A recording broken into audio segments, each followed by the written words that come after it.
What's going on, YouTube? Today I'm going to walk you through my e-bike conversion build.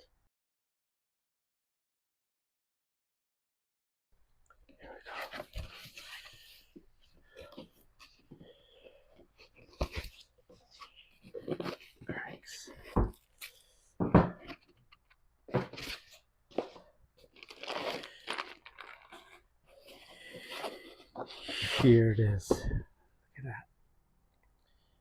Look at that.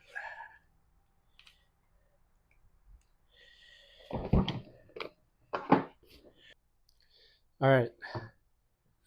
First you got to disassemble this first half.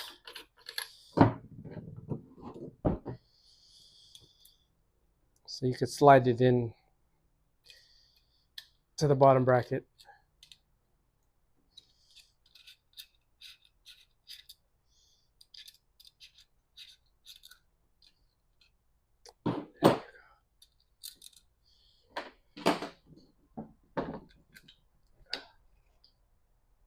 So now I've already taken off my old crankset. And this slides just right in. Attach the other side.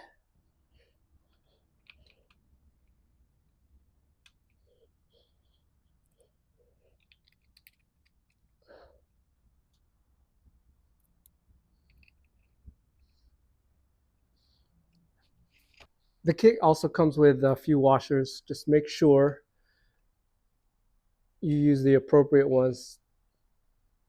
I had to use the largest one and the smallest one for my bottom bracket sizing, which is a 73 millimeter. There. So that works out great. Then you attach the other one.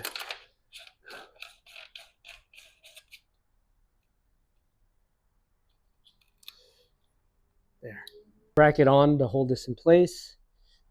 You got to loosen up these two little anchors temporarily to line them up, both sides.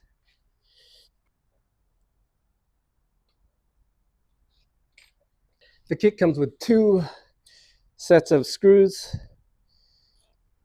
Just find the appropriate sized one for your bike. For me, it was the shorter one. It does come with Loctite, but I like to use extra.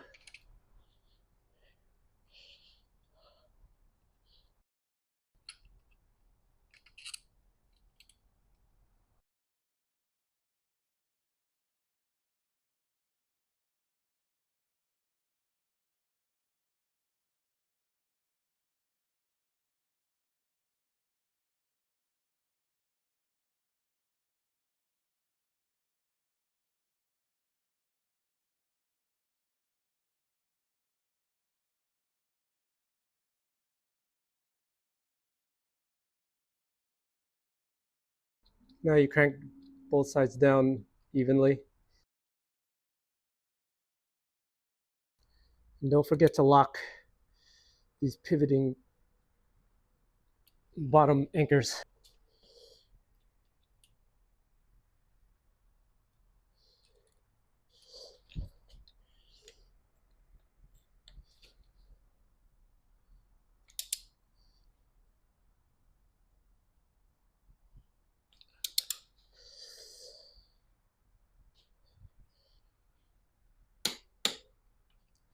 Now the splines over here, you got to line it up on the drive side. Pop it right in until it seats. Now you got to add a shim or two, appropriate for your bike, just to adjust the side-to-side preload. You want to make sure nothing binds up. Everything still sprints freely. You just take up all the extra slack.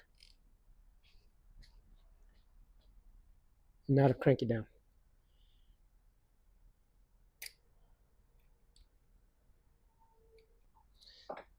Now to add the crank arms.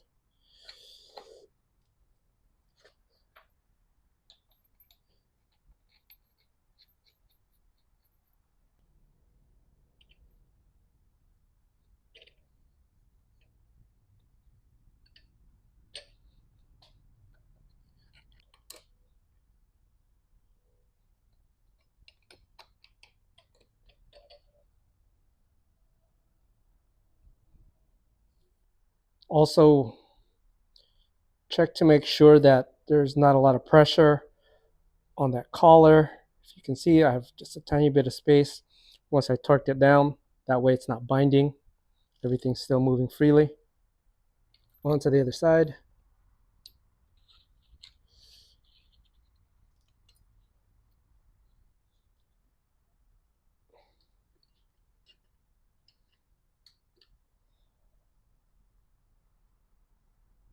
Okay. Still free. Nothing's binding. Now to hook up the screen.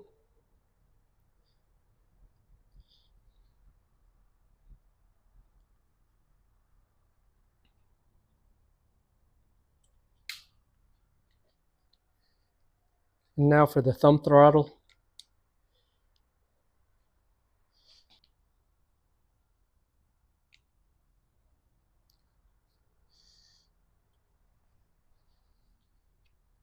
Just connect all the wires together.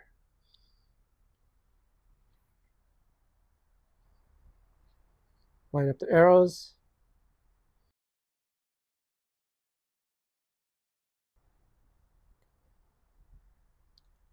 There's little notches here, so just keep an eye out.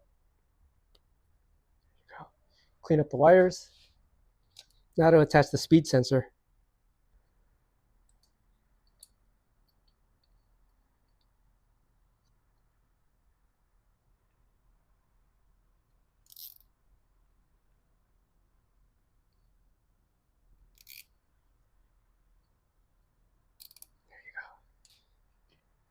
Make sure it's not hitting anything. There's little arrows. There. Zip tie everything up and out of place. And don't forget to add the magnet.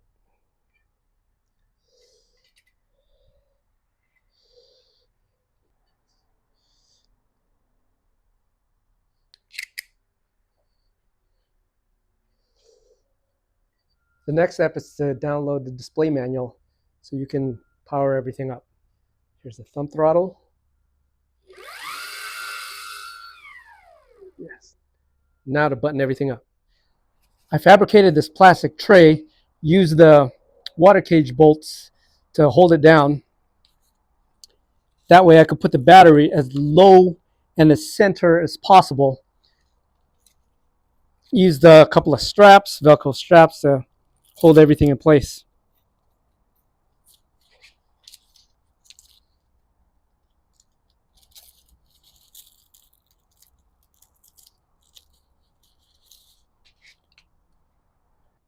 And there you have it. It's easy to put together, provided you have the right tools and a few hours of your time. Do I think it's worth it? Absolutely. Before I went down this rabbit hole, I was comparing it to a lot of the e-bike kits right now. Actually, a lot of the e-bikes right now, and decent ones start anywhere from what, $4,000 to $6,000. I had an old mountain bike. I didn't really want to commit that much money on another toy, essentially. Uh, $1,500 all in. I think it's every bit as good. I think there's a lot of benefits to it too. Is I can switch out the battery whenever I want. I can add bigger ones. I can carry a spare. Any of the parts, it's very accessible. There's a bit of support for the CYC motor. And I went with the Stealth because it provided the balance of power and adjustability and the way it's positioned, unlike a Bafang, where the main motor hangs really low. And I wanted as much clearance as possible. CYC was the only kit that actually moved the motor up sort of out of the way. So it doesn't really, you don't really lose a lot of ground clearance so much. I think it's really well built. One of the things I really like about it is the pressure sensitive pedals, and you can adjust the amount of help, you could say, to help you climb up the hill. I think it's a lot more intuitive that way. I don't have a brake cutoff sensor. I don't think it really needs one, at least for my type of riding. I take it on the trails. I've tested this already. It climbs like a freaking billy goat. Um, and makes me actually mountain bike a lot longer, a lot further, and I still get a really good workout. So would I do it all over again? Absolutely. And after you do your own research, maybe you'll come up with the same conclusion as I did. So I think it's every bit worth the money, although it is steep. It's one of the steepest kits out there, but I think it's absolutely worth it, and it's given my mountain bike, my old mountain bike, essentially new life. All right, there you have it. Um, in another video, I'll show you what it was like to ride down the trails. All right, peace.